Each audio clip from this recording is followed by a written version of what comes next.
Selamat bergabung di channel kebanggaan kita, Polisi of Polisi. Melalui media ini, kita menyajikan tayangan berbagai informasi tentang polisi yang bersifat sensitif, namun dibahas secara objektif dan edukatif. Selamat menyaksikan.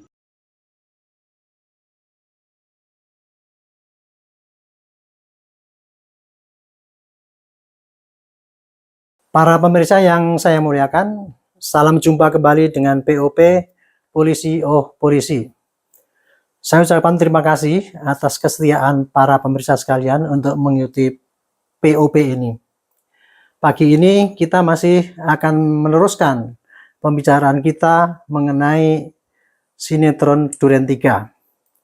Sebagaimana kita ketahui ya, bahwa selama ini penerapan Ibu Putri kemarin oleh Mabes Polri menjadi tersangka tentunya sangat mengejutkan ya, dan kemudian itu pasti juga menimbulkan kepuasan dari pihak korban yang selama ini menuntut agar keadilannya ditegakkan, dan hal yang memalukan putranya yang dianggap sebagai penjahat dan ternyata adalah korban.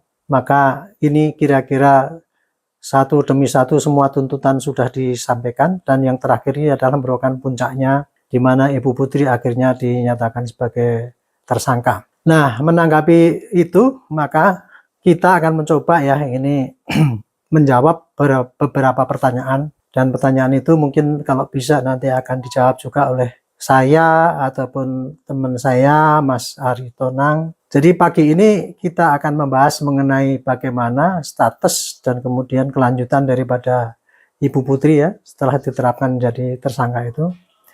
Yang pertama adalah mengenai pernyataan Mabes Polri kemarin tuh.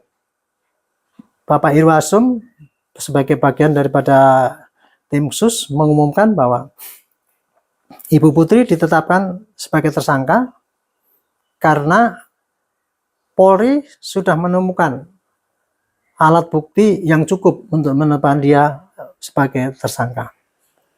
Antara lain adalah bukti-bukti yang diterima yang dikumpulkan dari Magelang, kemudian di TKP Duren 3, ditambah lagi dengan ditemukannya CCTV itu, rekaman-rekaman itu. Kemudian ada lagi sudah dilakukan gelar perkara dan sebagainya, sehingga berdasarkan scientific crime investigation ya, jadi satu proses penyidikan yang bisa dipertanggungjawabkan kebenarannya, kira-kira begitu ya. Itu kemarin ditetapkanlah Ibu Putri sebagai tersangka di dalam perkara Duren 3 itu. Dan pasalnya yang disebutkan kemarin kan pasal 340, pasal 338, dan yang menarik adalah pasal 55 dan 56. Itu artinya bahwa Ibu Putri itu pasti terlibat di dalam proses terjadinya pembunuhan perencanaan yang dilakukan oleh Bapak Sambo, suaminya, terhadap Brigadir Yosua. Kira-kira itu ya. Terus kemudian sayangnya di dalam rilis itu tidak disebutkan bagaimana itu hasil rekaman gitu. Jadi pasti kan itu menjadi tanda tanya publik juga ya. Tapi ini saya menyambut baik ini dengan rilis Bapak Irwasum kemarin itu. Paling tidak polisi sudah mulailah agak mulai bagus ya, artinya memberikan keterangan pada publik mengenai perkembangan daripada kasus ini yang lama dinantikan oleh publik. Seperti kita ketahui ya, bahwa selama ini kan publik selalu bertanya-tanya ya, dengan kejanggalan yang pertama kali sejak terjadi rilis itu dan sampai sekarang. Dan kemarin dengan sudah ada pengakuan Pak Sambo itu, saya bertanggung jawab untuk atas perbuatan saya ini, itu pun masih menyisakan ini ya, tuntutan-tuntutan pertanyaan. Apa itu motifnya gitu, dan kemudian malah advokat daripada korban itu kan mengancam kemarin, kalau Ibu Putri tidak dinyatakan sebagai tersangka maka kita akan mengancam bikin laporan baru dan sebagainya gitu. Nah, kebetulan kok polisi kemarin mau memberikan keterangan yang walaupun masih sepotong ya, belum lengkap. Karena selama ini kan selalu begitu, polisi kalau ditanya tidak akan memberikan keterangan sepotong-sepotong, tapi kan akibatnya rugi bagi polisi sendiri, dianggapnya masih menutup-nutupi apa itu yang apa rahasia ataupun apa yang selama ini nggak dibuka oleh polisi pada publik gitu. Nah, sekarang dengan adanya perkembangan ini saya kira publik lebih puas ya, dan mungkin kepercayaan polisi akan semakin meningkat, dan apalagi pasti akan meningkat terus apabila kasus ini segera diselesaikan. Dan kita juga bersyukur bahwa kasusnya yang 340 itu sudah dikirim ke jaksa, yang berarti maka proses itu berjalan terus. Sementara ini menyusul Ibu Putri sebagai tersangka akan dikirimkan mungkin nanti setelah lengkap berkas perkaranya. Itu kurang lebih mengenai pertanyaan yang pertama. Kemudian saya akan tanyakan pertanyaan kedua ini kepada Mas Edu. Kira-kira apa ini yang publik kan menanyakan peranan dari Ibu Putri di dalam kasus ini, kira-kira apa ya? Karena kemarin kan tidak dijelaskan itu dari pengundur dari Mabes Polri. Itu kira-kira, silakan. Terima kasih Mas Arianto. Dalam pengumuman hari Jumat siang, Mabes Polri atau penyidik telah menyampaikan atau menetapkan dalam rilis Ibu Putri sebagai tersangka dengan pasal tuduhan pasal 340 subsidiar 338 KUHP junto 55 dan 56 KUHP. Dari penjelasan yang kita ikuti bahwa walaupun pemeriksaan terhadap Ibu Putri ini belum tuntas karena diperiksa beberapa kali, kemarin pemeriksaan keempat kalau tidak salah, disodori surat keterangan sakit, minta istirahat sehingga pemeriksaan tidak dilanjutkan. Tentunya penyidik sudah memiliki 2 alat bukti yang cukup. Dijelaskan kemarin alat bukti itu berupa keterangan saksi, kemudian diikuti dengan adanya rekaman-rekaman CCTV, baik itu di lokasi maupun di rumah pribadi, yang menunjukkan bahwa pada saat peristiwa terbunuhnya Brigadir Yosua, Ibu Putri ada di lokasi atau di tempat kejadian perkara.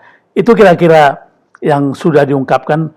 Tentunya banyak lagi alat bukti mungkin yang sudah dipegang oleh penyidik, tetapi yang dikemukakan dalam rilis kemarin sedikitnya ya, 2 hal tersebut dianggap sebagai alat bukti yang cukup sebagaimana diatur dalam pasal 184 KUHP untuk menetapkan Ibu Putri sebagai tersangka dengan pasal tuduhan 340 subsidiar 338 Kitab Undang-Undang Hukum Pidana junto pasal 55 dan 56 Kitab Undang-Undang Hukum Pidana. Kira-kira begitu Mas Arianto.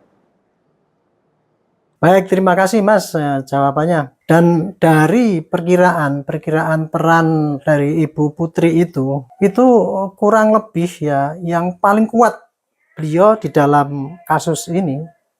Kira-kira apa ya? Dan mengapa kok bisa diduga paling kuat dia berperan seperti itu?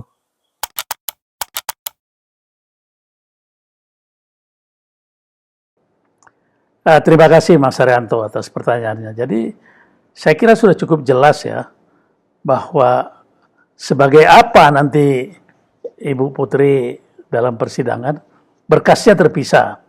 Berkas yang 4 sudah dikirimkan ke penuntut umum, sementara berkas pemeriksaan Bu Putri sekarang dalam proses penyelesaian dengan pasal tuduhan 340 subsidiar 338. Jadi perencanaan pembunuhan itu kalau saya menduga perannya adalah turut serta atau membantu. Ya. Jadi dia bukan pelaku perencanaan utama, tetapi dia turut serta dalam bagian perencanaan itu, atau paling tidak dia membantu perencanaan itu. Seperti apa bentuk bantuannya? Kita belum mendengarkan penjelasan dari penyidik. Tetapi dia bukan perencana utama, karena perencana utama itu sudah diakui oleh Freddy Sambo, dialah perencananya, baik itu perencanaan pembunuhan maupun perencanaan obstruction of justice, itu katanya merusak TKP, walaupun ada yang berpendapat itu bukan menghalang-halangi, merintangi lagi, itu sudah jelas-jelas merusak dan ada pasalnya itu, pasal 241 kalau tidak salah KUHP yang mengatur tentang perbuatan yang merusak tempat kejadian perkara atau proses penyidikan sehingga tidak bisa berlangsung sebagaimana mestinya. Jadi ini barangkali peran yang akan kita lihat nanti terhadap Ibu Putri ini. Jadi bukan perencana utama, tetapi dia turut serta atau membantu perencanaan itu. Begitu Mas Haryanto. Baik, terima kasih Mas Haryanto. Pertanyaan masyarakat selanjutnya, bagaimana tindak lanjut terhadap Ibu Putri ini setelah ditetapkan sebagai tersangka? Ya, saya kira tentunya akan diikuti dengan pemberkasan, ya, melengkapi pemeriksaan, melengkapi bukti, dan dikirimkan ke penuntut umum.